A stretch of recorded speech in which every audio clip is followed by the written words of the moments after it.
사랑이 대체 뭐길래 사람은 평생 한 번도 못 잊은 얼굴 하나 때문에 늦은 밤 창문을 열어 바람 소리를 듣게 되는 걸까요? 사랑이 뭐길래 평생 자식만 바라보고 살아온 여자가 69이 되어 처음으로 자기 마음부터 들여다보게 되는 걸까요? 젊을 때의 사랑은 뜨겁고 성급합니다. 하지만 나이 들어 만나는 마음은 더 조용하고 더 깊고 그래서 더 아프기도 합니다. 오늘 이야기는 돈보다 자식이 먼저였고 체면보다 가족이 먼저였던 한 여자가 끝내 자기 인생의 주인이 되어 가는 이야기입니다. 끝까지 들으시면 겉모습만 보고 사람을 판단하는 게 얼마나 어리석은 일인가 하는 생각이 오래 남으실 것입니다. 구독과 좋아요로 함께 해주시면 이런 사연 더 진하게 들려드리겠습니다. 이야기는 비오는 늦가을 저녁, 젓갈 냄새와 젖은 골목 흙냄새가 섞여 떠돌던 한 시장통에서 시작됩니다. 전남의 한 오래된 소도시, 역앞 시장 끝자락에는 순인의 반찬이라는 작은 가게가 있었습니다. 유리문 한쪽에는 오래전 붙인 할인 문구가 햇빛에 발에 반쯤 지워져 있었고 안쪽 냉장 쇼케이스에는 오징어젓, 깻잎 무침, 우엉조림, 고등어조림이 가지런히 놓여 있었습니다. 아침 6시만 되면 가게 안에는 참기름 냄새와 다시마 우린 물 냄새, 갓 볶은 멸치 향이 가득 찼습니다. 그 냄새만 맡아도 동네 사람들은 아, 정순이 사장 오늘도 나왔구나 하고 알 정도였습니다. 가게 주인 정순이는 69이었습니다. 작은 키에 마른 체구, 오래 일한 손등에는 핏줄이 붉어져 있었고 검버섯도 성성했습니다. 허리는 조금 굽었지만 동작은 빨랐고 말수는 적어도 손님 하나하나 입맛은 다 기억했습니다. 누가 짠 걸 못 먹는지, 누가 물을 싫어하는지, 누가 며느리 때문에 반찬을 넉넉히 사가는지까지 다 알고 있었습니다. 남편은 13년 전 새벽 배송 일을 나갔다가 뇌출혈로 쓰러져 세상을 떠났습니다. 그날 이후 정순이는 울 시간도 없이 일했습니다. 서울로 대학 보내겠다고 아들을 뒷바라지했고 시집간 딸 결혼 자금도 보탰습니다. 그 과정에서 자기 몫의 옷 한 벌, 여행 한 번, 병원 치료 한 번을 수도 없이 미뤘습니다.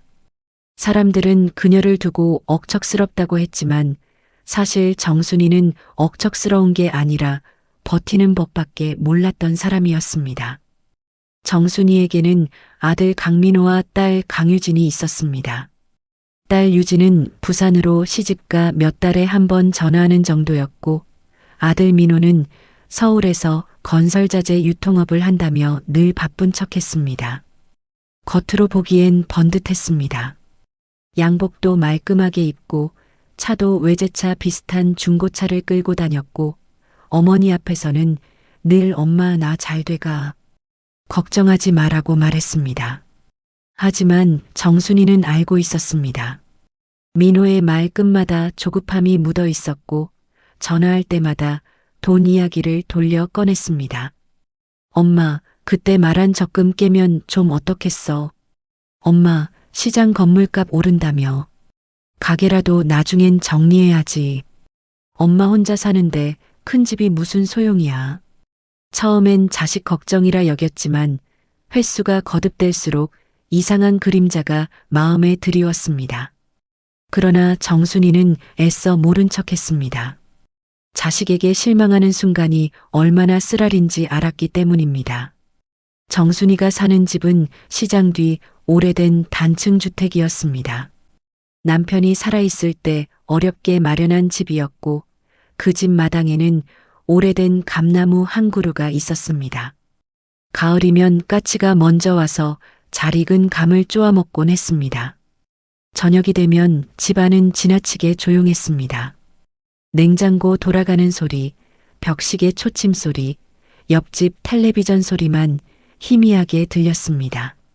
밥상 앞에 혼자 앉아 국 한 숟갈 뜨고 나면 정순이는 가끔 멍하니 빈자리를 바라봤습니다.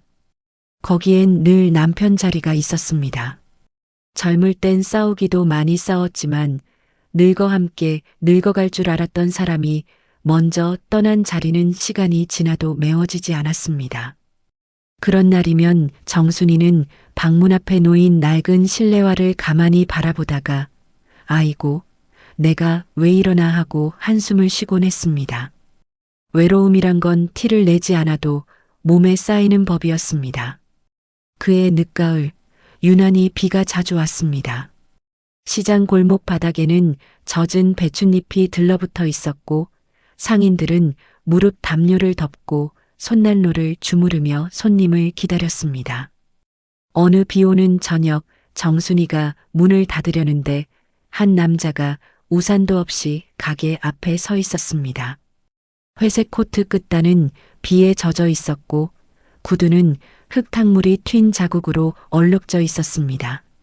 머리는 반백이었지만 정리는 단정했고 눈빛은 이상하리만큼 조용했습니다. 그는 한참 쇼케이스를 들여다보다가 말했습니다. 혹시 총각김치 있습니까? 목소리는 낮고 또렷했습니다. 정순이가 통 하나를 꺼내 보여주자 그는 웃었습니다. 직접 담그신 겁니까? 예. 많이 안 맵습니다. 그럼 그걸로 주십시오. 계산을 마친 뒤 남자는 잠시 망설이다가 덧붙였습니다. 혼자 하십니까? 흔하디흔한 질문이었지만 이상하게 그날은 다르게 들렸습니다. 정순이가 짧게 예하고 답하자 남자가 다시 말했습니다. 손이 많이 가는 일인데 대단하십니다. 누구나 먹고 살려고 하는 일일 뿐이었습니다. 그런데도 그 한마디에 정순이는 순간 울컥했습니다. 요즘 누가 남의 고생을 저렇게 담담하게 알아봐 주던가 싶었습니다. 남자는 자기 이름을 윤태식이라고 밝혔습니다. 72, 이 근처에 막 내려와 살게 되었다고 했습니다. 그게 첫 만남이었습니다. 그날 이후 윤태식은 일주일에 서너 번씩 가게에 들렀습니다. 처음엔 총각김치, 두 번째엔 장조림, 세 번째엔 연근조림을 샀습니다. 그런데 자주 보다 보니 정순이는 알게 되었습니다. 이 남자는 꼭 필요한 것보다 조금 더 머문다는 것을 말입니다. 반찬을 고르다가도 오늘은 어깨가 많이 아파 보이십니다 하고 말을 건넸고 손님이 몰리면 말없이 비닐봉지를 펴주거나 무거운 쌀포대를 안쪽으로 옮겨놓곤 했습니다. 어느 날은 정순이가 계산대 아래 약통을 찾다가 허리를 못 펴고 찡그리자 태식이 아무렇지도 않게 온찜질 팩을 하나 내밀었습니다. 시장 입구 약국에서 샀습니다. 저도 허리가 안 좋아 압니다. 정순이는 얼른 손사래를 쳤습니다. 아이고, 이런 걸 왜 남는 것 아닙니다. 누가 필요한 사람 쓰라고 사는 거지요. 말투가 과하지 않았습니다. 그래서 더 마음에 남았습니다. 둘은 조금씩 말을 트기 시작했습니다. 태식은 젊을 때 서울에서 무역 일을 했고 아내를 먼저 보냈으며 자식은 없다고 했습니다. 사업을 접고 몇 년 외국도 떠돌았는데 결국 사람 사는 냄새 나는 곳에서 늙고 싶어 내려왔다고 했습니다. 정순이는 처음엔 반쯤만 믿었습니다. 요즘 세상에 말 잘하는 사람이 제일 무섭다고 생각했기 때문입니다. 하지만 태식은 이상하게 허세가 없었습니다. 비싼 시계나 차를 자랑하지도 않았고 자꾸 과거를 들먹이지도 않았습니다. 그저 국밥집에서 마주 앉아도 숟가락 소리 사이사이 정적이 불편하지 않은 사람, 그런 사람이었습니다. 어느 수요일 점심 무렵 시장 손님이 뜸해졌을 때 태식이 말했습니다. 식사는 하셨습니까? 정순이는 늘 그렇듯 대충 김밥 한 줄로 때우려던 참이었습니다. 아직요. 그럼 같이 국밥 한 그릇 하시죠. 제가 얻어먹고 싶은 게 있어서 그렇습니다. 정순이가 웃었습니다. 반찬 장사한테 국밥 얻어먹고 싶은 게 뭐가 있습니까? 혼자 먹는 밥이 제일 맛없습니다. 그 말에 정순이는 이상하게 거절을 못했습니다. 둘은 시장 끝 허름한 국밥집에 들어갔습니다. 유리창에는 김이 서려 밖이 뿌옇게 보였고 주방에선 고기를 써는 칼 소리가 규칙적으로 울렸습니다. 뚝배기에서 김이 오르자 태식이 조용히 말했습니다. 사람이 늙으면 제일 먼저 사라지는 게 뭔지 아십니까? 정순이가 고개를 들었습니다. 기대입니다. 누가 기다려주겠지, 누가 안부를 물어주겠지, 그런 기대 말입니다. 정순이는 숟가락을 잠깐 멈췄습니다. 태식은 그 뒤 더 말하지 않았습니다. 그런데 그 한마디가 이상하게 가슴속 깊이 파고들었습니다. 정순이는 그날 저녁집에 돌아와서도 국밥집의 김서린 창문과 그 남자의 담담한 목소리가 자꾸 떠올랐습니다. 그렇게 시간이 지나자 시장에서도 둘의 관계를 눈치채기 시작했습니다. 순댓국집 사장은 정 사장 얼굴 좋아졌네 하고 농담했고 야채가게 박 씨는 지나가며 아이고 늦바람이 무섭다더니 하고 실없는 소리를 던졌습니다. 정순이는 웃어 넘기려 했지만 속으로는 뜨끔했습니다. 그 나이에 누군가와 밥을 먹는 것만으로도 사람들이 쉽게 입에 올린다는 사실이 서글펐습니다. 하지만 더 마음 쓰인 건 따로 있었습니다. 어느 날 딸 유진이 전화로 말했습니다. 엄마, 오빠가 그러는데 요즘 이상한 아저씨 만난다며? 정순이가 놀라 무슨 이상한 아저씨냐. 그냥 시장에서 알게 된 사람이라고 하자 유진은 목소리를 낮췄습니다. 엄마 나이에는 조심해야 해. 요즘 노인 상대 사기 많대. 정순이는 가슴이 철렁했습니다. 자식들이 걱정하는 건지 의심하는 건지 분간이 안 됐습니다. 며칠 뒤 아들 민호가 갑자기 서울에서 내려왔습니다. 양복 차림에 얼굴은 잔뜩 굳어 있었습니다. 가게 문을 닫을 시간도 아닌데 냅다 들어오더니 말했습니다. 엄마, 얘기 좀 해. 정순이가 뒤따라 들어온 태식을 보고 당황하자 민호의 시선이 차갑게 바뀌었습니다. 이분이구나. 태식이 먼저 고개를 숙였습니다. 안녕하십니까. 민호는 대꾸도 없이 어머니만 노려봤습니다. 엄마, 지금 뭐 하는 거야? 정순이가 목소리를 낮췄습니다. 왜 이러니? 민호가 가게 문을 반쯤 닫으며 말했습니다. 엄마, 내가 좋게 얘기할 때 정리해. 이런 사람들 다 목적 있어. 태식은 조용히 서 있었습니다. 정순이가 화를 참으며 말했습니다. 민호야, 예의 지켜라. 그러자 민호가 비웃듯 웃었습니다. 예의? 엄마는 지금 이 나이에 남자 만나면서 체면은 안 부끄럽고? 그 말이 가게 안을 세게 때렸습니다. 바로 앞에서 젓갈을 고르던 손님이 흠칫 놀라 돌아봤고 옆가게 상인들이 슬쩍 귀를 기울였습니다. 정순이 얼굴이 하얗게 질렸습니다. 너 지금 무슨 말버릇이냐? 엄마, 솔직히 말해. 저 사람한테 돈 줬어? 통장 비밀번호 알려줬어? 집문서라도 보여줬어? 정순이 손끝이 떨렸습니다. 평생 자식에게 해준 건 있어도 이런 취급을 받아본 적은 없었습니다. 태식이 그때 처음 입을 열었습니다. 아드님, 오해가 있으신 것 같습니다. 민호는 곧장 말을 잘랐습니다. 아저씨는 빠지세요. 우리 엄마 건드리지 마시고. 그때 가게 문이 다시 열리며 시장 상인 둘이 어색한 얼굴로 들어왔다가 상황을 보고 그대로 멈췄습니다. 이미 시장 바깥까지 소리가 새고 있다는 뜻이었습니다. 그날 일은 그걸로 끝나지 않았습니다. 민호는 가게 안에서 일부러 더 큰 소리로 말했습니다. 엄마, 나 창피해서 죽겠어. 시장 바닥에서 남자 붙잡고 연애질하면 사람들이 뭐라 하겠어. 정순이는 순간 귀가 멍해졌습니다. 연애질. 자기가 자식 입에서 그런 말을 들을 줄은 몰랐습니다. 태식이 뭐라 더 설명하려 하자 민호는 아예 손으로 막으며 말했습니다. 아저씨, 요즘 뉴스 안 봐요? 나이 드신 분들 외롭다고 접근해서 돈 뜯는 인간들 많아. 우리 엄마 건드리면 가만 안 둬요. 그때 정순이는 분명히 보았습니다.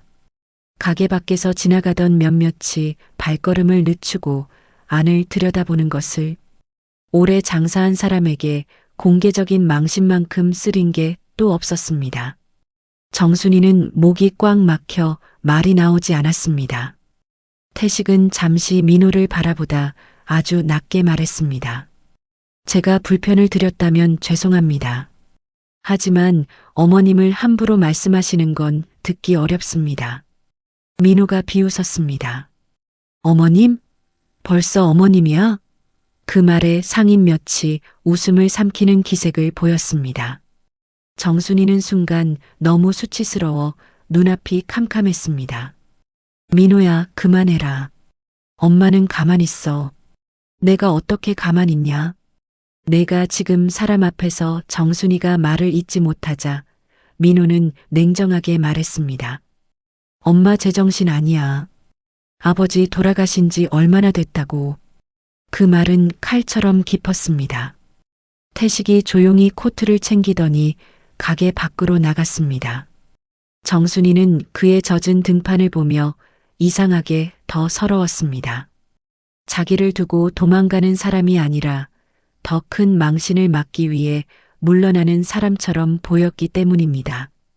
그날 밤 정순이는 집에 돌아와 밥을 먹지 못했습니다. 식탁 앞에 앉아 수저만 만지작거렸습니다.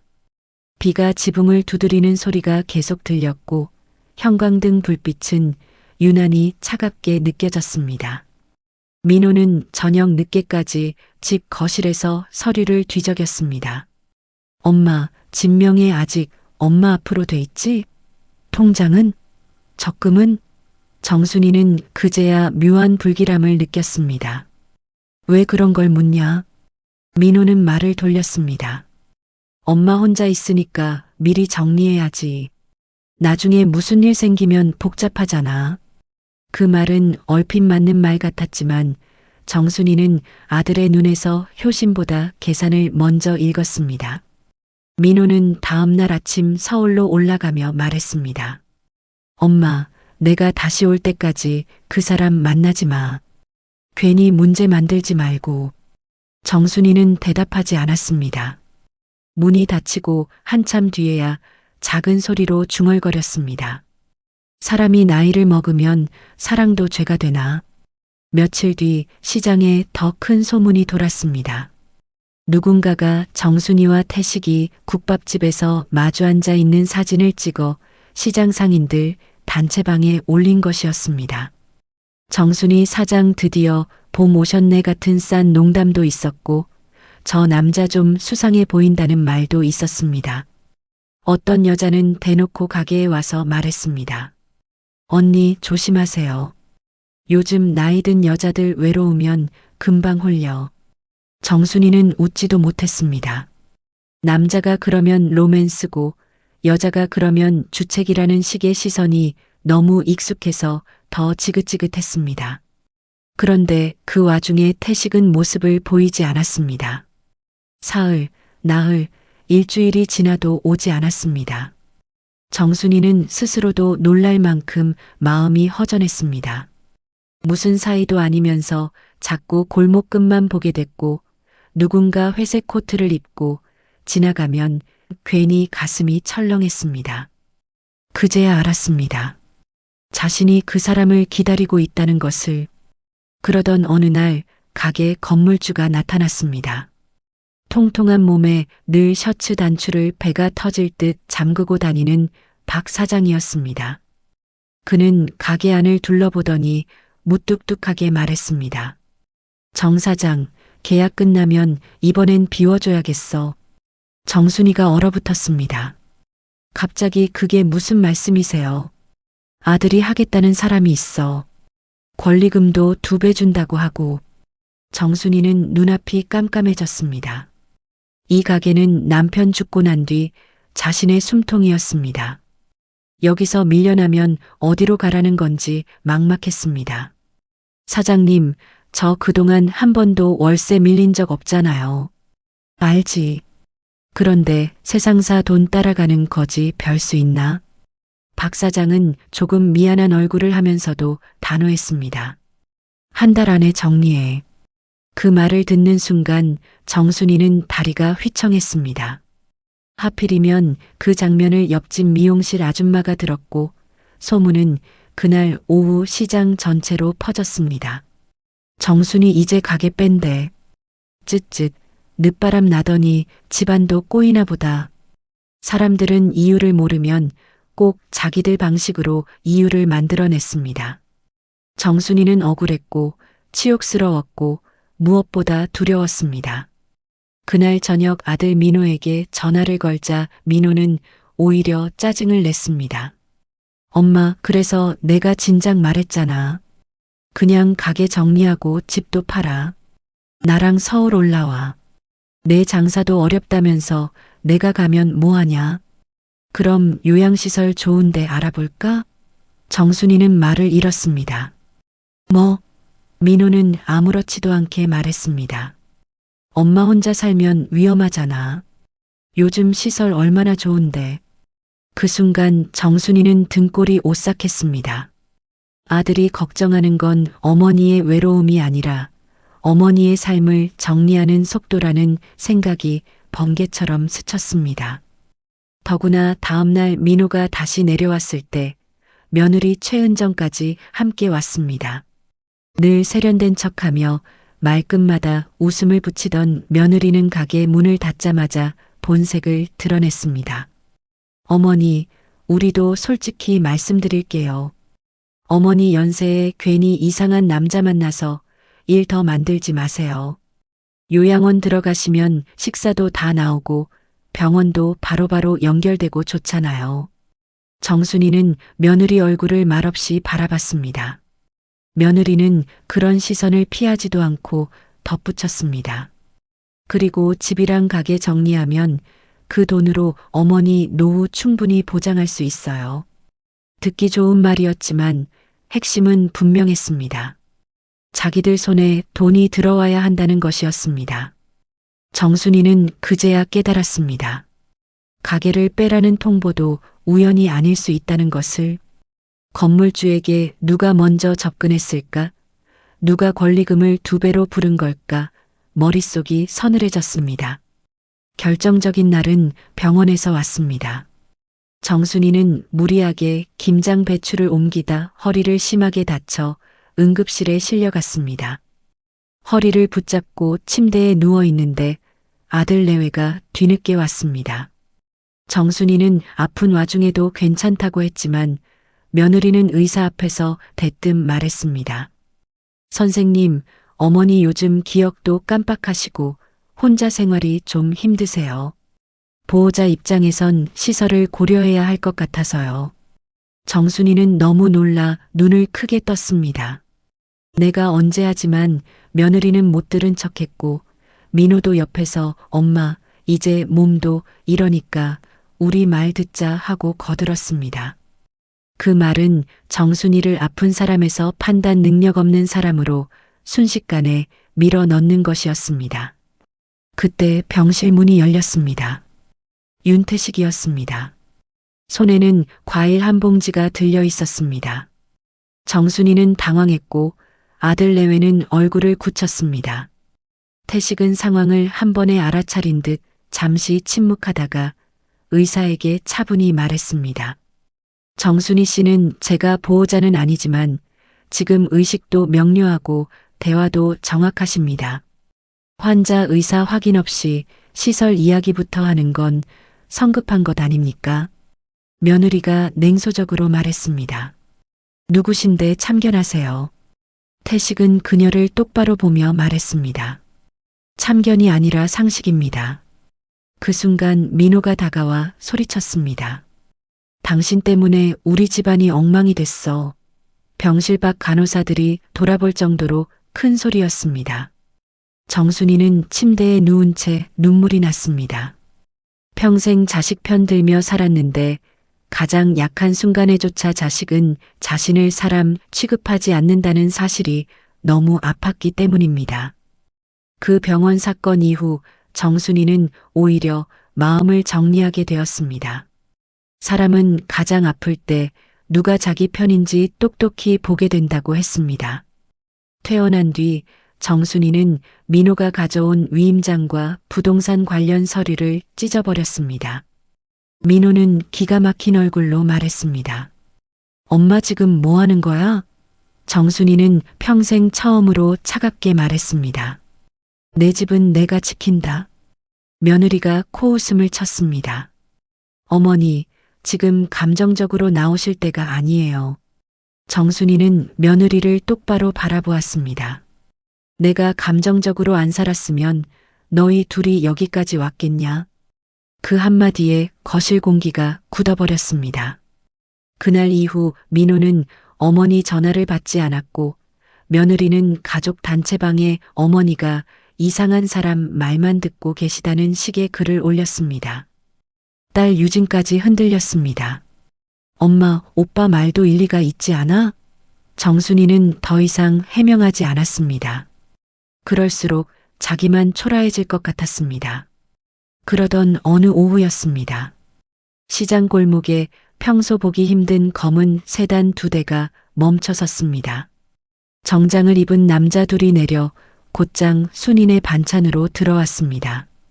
상인들 눈이 한꺼번에 쏠렸습니다. 남자들 중 한 명이 공손히 인사했습니다. 정순이 선생님 맞으십니까? 윤태식 회장님께서 모시고 오라고 하셨습니다. 정순이는 순간 잘못 들은 줄 알았습니다. 회장님이요? 남자는 놀라지도 않고 서류 가방을 열어 명함을 건넸습니다. 거기엔 윤도원홀딩스 고문 윤태식이라는 글자가 또렷하게 적혀 있었습니다. 정순이는 손끝이 서늘해졌습니다. 시장 상인들 사이에서 웅성거림이 퍼졌습니다. 얼마 뒤 도착한 태식은 늘 보던 회색 코트 차림이 아니었습니다. 짙은 남색 정장을 입고 머리도 말끔히 정돈되어 있었습니다. 그런데도 어쩐지 정순이 눈엔 그날 병실 앞에 서 있던 그 사람과 다르지 않았습니다. 태식은 민망한 듯 웃으며 말했습니다. 속이려던 건 아니었습니다. 그냥 조용히 지내고 싶었습니다. 알고 보니 그는 국내 식품 유통업계에서 한때 이름을 날리던 기업의 창업주였습니다. 몇 년 전 회사를 아들에게 물려주고 경영 일선에서 물러났고 건강 문제로 지방에 내려와 쉬고 있었던 것입니다. 시장 상인들이 수군거리던 그 남자가 사실은 대형 식품 공장과 유통망을 가진 인물이었다는 사실이 순식간에 퍼졌습니다. 그러나 정순이가 더 놀란 건 따로 있었습니다. 태식은 조용히 봉투 하나를 건넸습니다. 그 안에는 가게 건물 매매 계약서가 있었습니다. 건물 전체가 이미 윤태식 명의로 넘어가 있었습니다. 날짜는 정순이가 병원에 있던 바로 그 주였습니다. 태식이 말했습니다. 박 사장이 선생님 가게를 빼고 다른 사람 준다기에 그냥 제가 샀습니다. 계속 장사하셔야지요. 정순이는 말을 잃었습니다. 시장 상인들 역시 넋을 놓았습니다. 며칠 전까지만 해도 정순이를 비웃던 이들이 이제는 서로 얼굴을 살피며 침을 삼켰습니다. 하지만 이야기는 거기서 끝이 아니었습니다. 태식은 그날 또 다른 서류를 내밀었습니다. 이건 보여드려야 할 것 같아서요. 그건 민호가 몰래 박 사장과 주고받은 문자 내역, 그리고 정순이 집을 담보로 추가 대출을 받으려 했던 상담 기록이었습니다. 정순이 눈앞이 핑 돌았습니다. 민호는 어머니 집과 가게를 정리해 자신의 사업빚을 막을 생각이었습니다. 심지어 건물주에게 미리 접근해 어머니 가게를 밀어낸 뒤 본인이 아는 사람 명의로 새로운 가게를 들릴 계획까지 세워두고 있었습니다. 정순이 입술이 하얗게 질렸습니다. 민호가 이걸 태식은 조심스럽게 말했습니다. 제가 사람을 붙여 뒤를 캔 건 아닙니다. 건물 매입 과정에서 자연히 알게 됐습니다. 자연히 알게 됐든 아니든 결과는 같았습니다. 정순이는 그토록 감싸왔던 아들이 자기 삶의 마지막 버팀목까지 빼앗으려 했다는 사실에 숨이 막혔습니다. 손님 하나 잘못 대하지 않으려고 평생 고개 숙이며 살았는데 정작 가장 잔인한 칼은 가족의 손에서 나왔다는 사실이 견디기 어려웠습니다. 그날 저녁 민호가 시장으로 달려왔습니다. 누군가 소문을 전한 모양이었습니다. 얼굴이 벌개진 채 가게 문을 열고 들어와 태식을 향해 소리쳤습니다. 당신이 뭔데 남의 집 일에 끼어들어. 그러자 태식이 처음으로 아주 단호한 표정을 지었습니다. 남의 집 일이라고 하기엔 당신이 벌인 일이 너무 지저분합니다. 민호가 정순이를 향해 말했습니다. 엄마, 저 사람 말 믿지 마. 저 사람도 결국 엄마 돈 보고 접근한 거야. 정순이는 떨리는 목소리로 물었습니다. 민호야, 내가 건물주한테 가게 빼달라 했냐? 민호는 잠시 입을 다물었습니다. 그 짧은 침묵이 모든 답이었습니다. 정순이는 다시 물었습니다. 내 집 담보로 대출받으려 했냐? 민호는 신경질적으로 소리쳤습니다. 엄마가 조금만 도와주면 끝나는 일이었어. 내가 왜 이렇게까지 됐는지 알아? 다 집안 책임지느라 그런 거야. 그 순간 정순이 안에서 무언가 뚝 끊어졌습니다. 책임? 그녀는 평생 처음 아들에게 손을 들었습니다. 짝 하고 울린 소리에 시장 전체가 숨을 삼켰습니다. 내 아버지 죽고 내가 너 대학 보냈다. 내 장가 미천 대줬다. 내 사업 망할 때마다 내 적금 깼다. 그게 다 누구 책임이냐? 그런데 이제 와서 내 집까지 넘보냐? 민호 얼굴이 새파랗게 질렸습니다. 정순이 눈에는 더 이상 눈물도 없었습니다. 오로지 오래 눌러둔 분노만 남아 있었습니다. 너는 오늘부터 내 아들이기 전에 내 삶을 훔치려 한 사람이다. 시장 상인들 앞에서 그 말이 울려 퍼졌습니다. 그 장면을 본 박 사장은 슬그머니 뒤로 물러났고 옆에서 수군거리던 사람들 얼굴엔 민망함이 번졌습니다. 그리고 그 자리에서 태식이 마지막으로 꺼낸 말이 있었습니다. 정순이 씨, 아직 안 끝났습니다. 그는 주머니에서 낡은 사진 한 장을 꺼냈습니다. 흑백 사진 속에는 20살 무렵의 한 여자가 있었습니다. 긴 머리를 닦고 환하게 웃고 있었습니다. 정순이는 사진을 보는 순간 숨을 멈췄습니다. 그건 분명 젊은 날의 자기 자신이었습니다. 사진 속 배경은 옛날 읍내 사진관 앞 첫 월급 타서 친구와 찍었던 바로 그 장소였습니다. 정순이가 떨리는 목소리로 물었습니다. 이걸 어떻게 태식이 낮게 웃었습니다. 기억 못하실 겁니다. 그때 저는 가난한 대학생이었고 선생님은 버스 정류장 앞에서 도시락 가게 도와주시던 아가씨였으니까요. 정순이 눈이 커졌습니다. 아주 오래전 20살 무렵 어느 겨울 아침마다 버스 정류장에서 자신을 멀찍이 바라보던 청년 하나가 있었습니다. 말 한마디 건네지 못하고 기차 타고 서울로 떠났던, 그래서 이름도 모른 채 잊힌 줄 알았던 얼굴. 태식이 바로 그 청년이었습니다. 저는 선생님을 오래전에 좋아했습니다. 말도 못했습니다. 가난했고 가진 게 없었으니까요. 나중에 다시 내려왔을 땐 이미 결혼하셨더군요. 그래서 멀리서만 보고 돌아갔습니다. 정순이는 의자를 붙잡았습니다. 세월은 사람의 얼굴을 바꾸지만 눈빛까지 지우지는 못하는 모양이었습니다. 그제야 정순이는 처음 만난 날부터 왜 그 사람의 눈빛이 낯설지 않았는지 알 것 같았습니다. 시장 상인들은 이제 수군거림조차 잊고 멍하니 둘을 바라보고 있었습니다. 누군가가 사람 인연이라는 게 하고 중얼거렸지만 아무도 크게 말하지 못했습니다. 너무 오래 돌아온 마음 앞에서는 싼 농담도 붙지 않는 법이었습니다. 그날 이후 동네 분위기는 뒤집혔습니다. 어제까지 정순이를 걱정하는 척 험담하던 이들이 하나둘 가게를 찾아와 말을 돌렸습니다. 정 사장, 내가 그때는 몰라서 그랬어. 아이고, 다 걱정돼서 한 말이지. 그러나 정순이는 전처럼 살갑게 받아주지 않았습니다. 그녀는 이제 알았습니다. 사람이 어려울 때 옆에 서는 사람과 다 끝난 뒤 아무 일 없었다는 듯 다가오는 사람은 다르다는 것을. 반대로 의외의 얼굴도 있었습니다. 늘 눈치만 보던 맞은편 야채가게 총각은 어느 날 조심스럽게 와서 말했습니다. 사장님, 그날 제가 밖에서 다 들었습니다. 말렸어야 했는데 죄송합니다. 또 순댓국집 사장은 가게 문짝 손잡이를 새 걸로 바꿔주고 갔습니다. 그냥 내가 하고 싶어서 했어.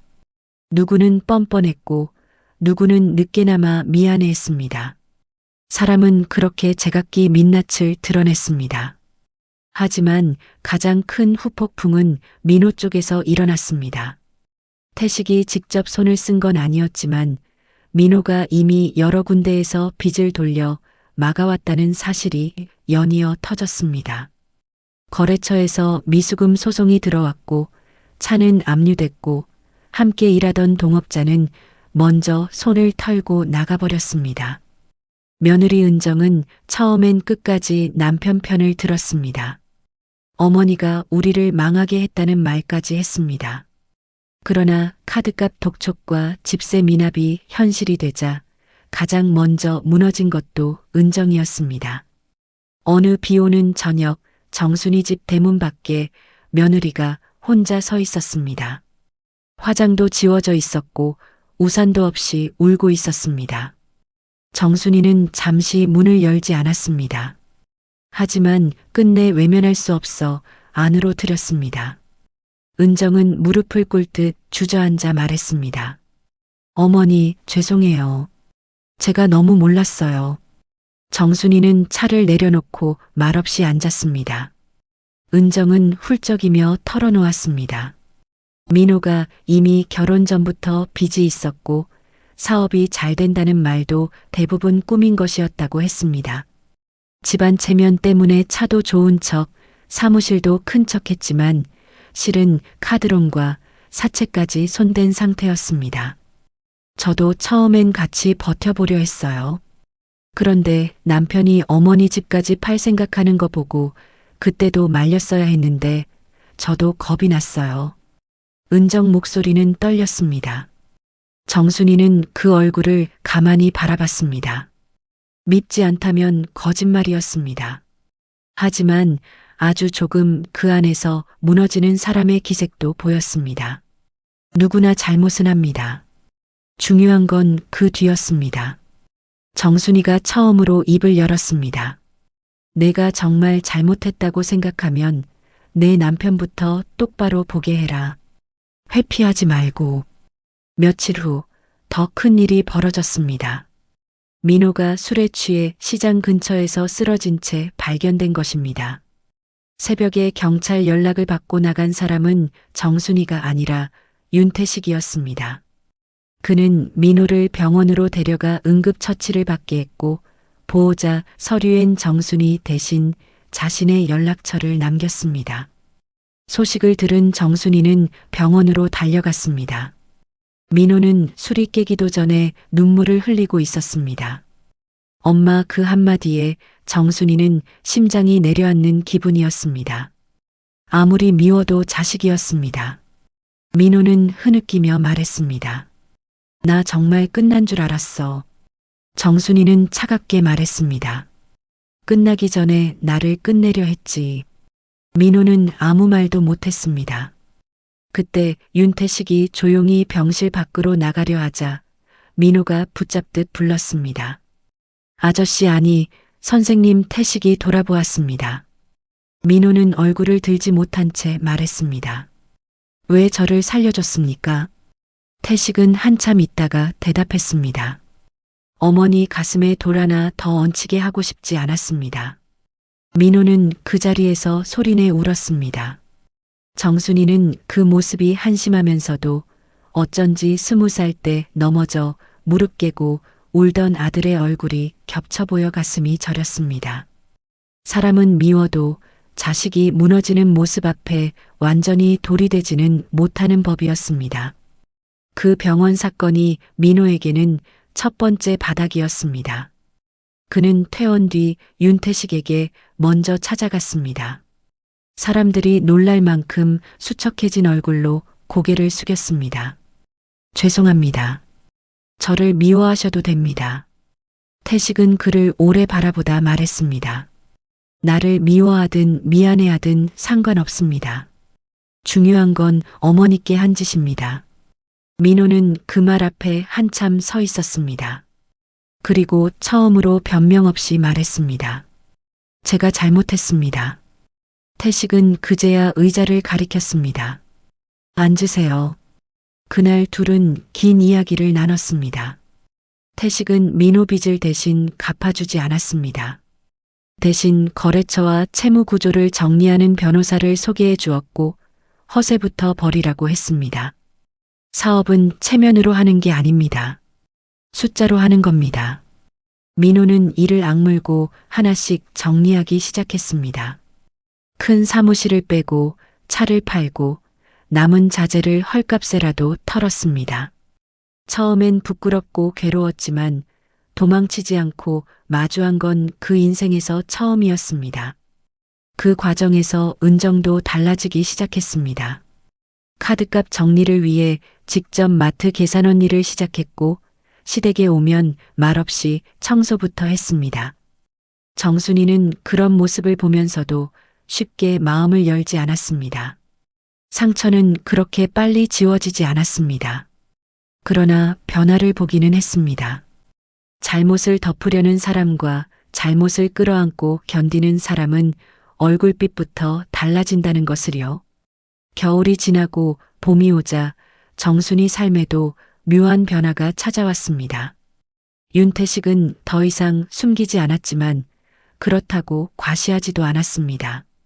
그는 시장 건물을 사들인 뒤 일부 임대료를 낮춰 오래 버틴 상인들이 쫓겨나지 않게 했고 화장실과 배수 시설도 손봤습니다. 상인들은 그제야 알았습니다.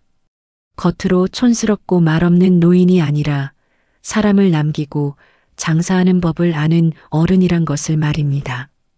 하지만 태식이 가장 신경 쓴 것은 정순이었습니다. 가게 규모를 조금 넓히시겠습니까? 온라인 주문도 받아보시지요.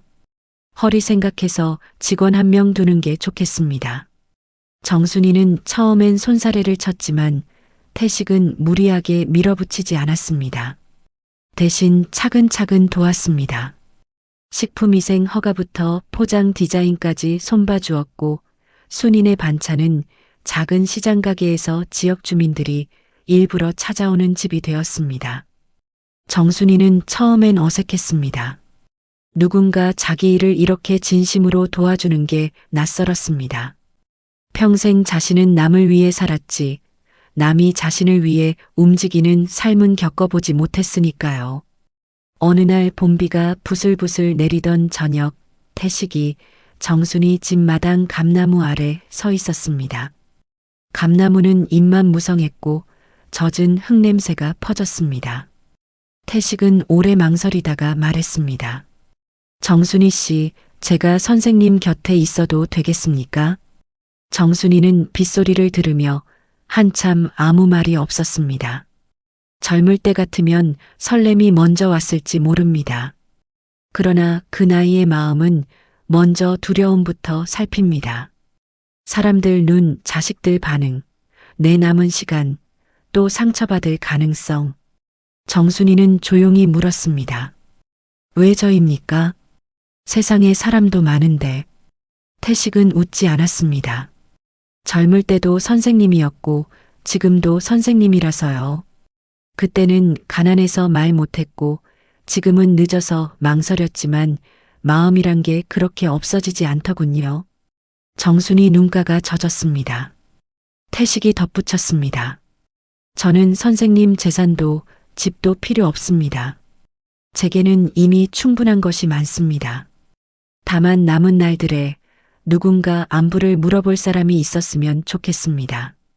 정순이는 그 말 앞에서 오래 버티지 못했습니다. 자신 역시 바랐던 것이 바로 그것이었기 때문입니다. 누가 약을 챙겨 먹으라 하고, 누가 오늘 힘들었냐 묻고, 누가 오징어 볶음이 짜진 않냐 웃으며 먹어주는 일. 거창한 것이 아니라 사람이 사람 곁에 있는 일 말입니다. 정순이는 젖은 눈으로 웃으며 말했습니다.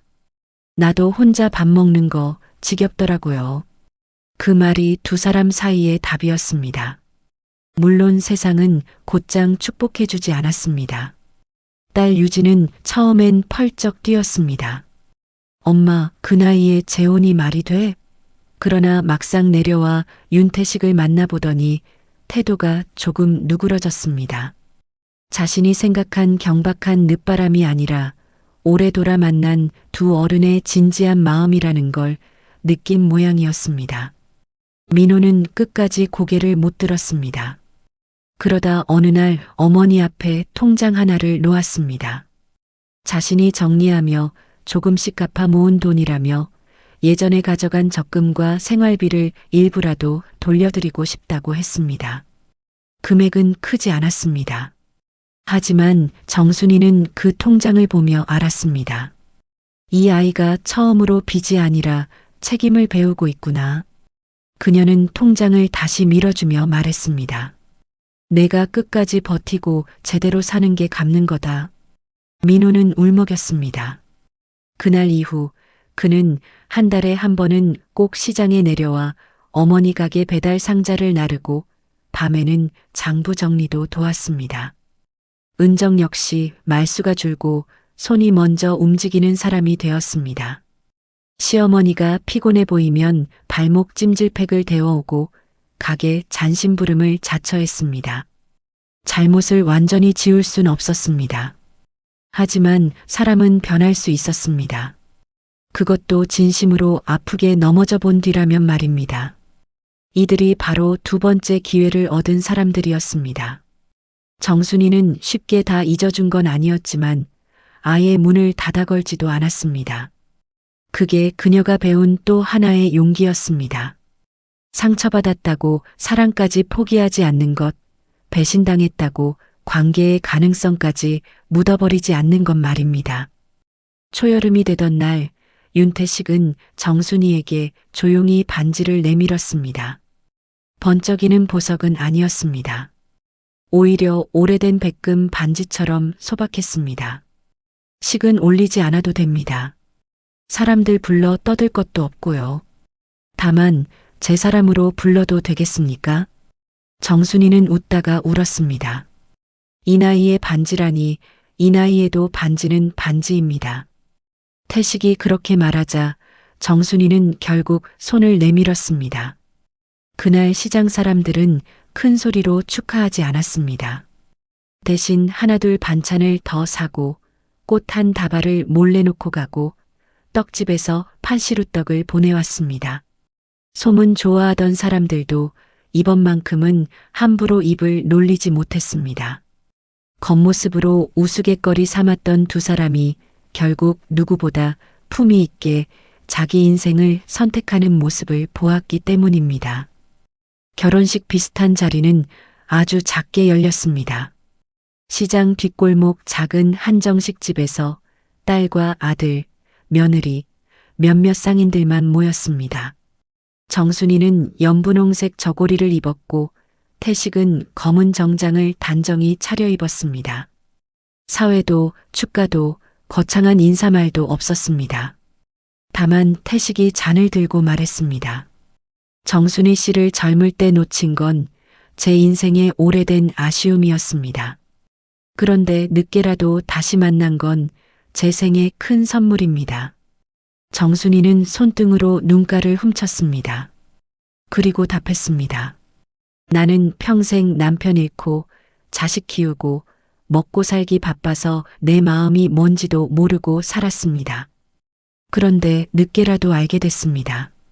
사람은 몇 살이 되어도 위로받고 싶고 이해받고 싶고 사랑받고 싶다는 거리요.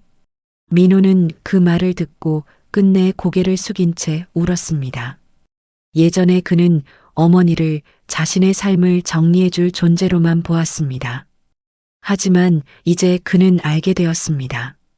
어머니도 한 사람이라는 것을, 상처받고 외롭고 누군가의 손길을 필요로 하는 한 사람이라는 것을요. 그 뒤로 정순이 삶은 완전히 달라졌습니다. 새벽마다 혼자 일어나던 부엌에 누군가의 기침 소리가 들렸고 저녁 밥상에는 오늘 멸치볶음 좀 덜 짰습니다 하고 장난치는 목소리가 생겼습니다. 태식은 아침마다 시장 입구까지 같이 걸어갔고 정순이는 그의 혈압약을 챙겼습니다. 둘은 젊은 연인처럼 손을 꼭 잡고 다니지는 않았지만 비 오는 날 우산이 한쪽으로 기울지 않게 서로 어깨를 맞대는 사이가 되었습니다. 겉보기엔 별일 아닌 풍경 같지만 그 나이의 사랑이란 그런 것이었습니다. 누군가의 몸 상태를 기억하는 일 말하지 않아도 표정을 읽는 일, 먼저 아프지 말자고 다짐하는 일, 화려하지 않아도 깊었습니다. 사랑이 뭐길래 평생 자식만 바라보던 여자가 마지막에 자기 이름으로 살아보겠다고 마음먹게 되었을까요?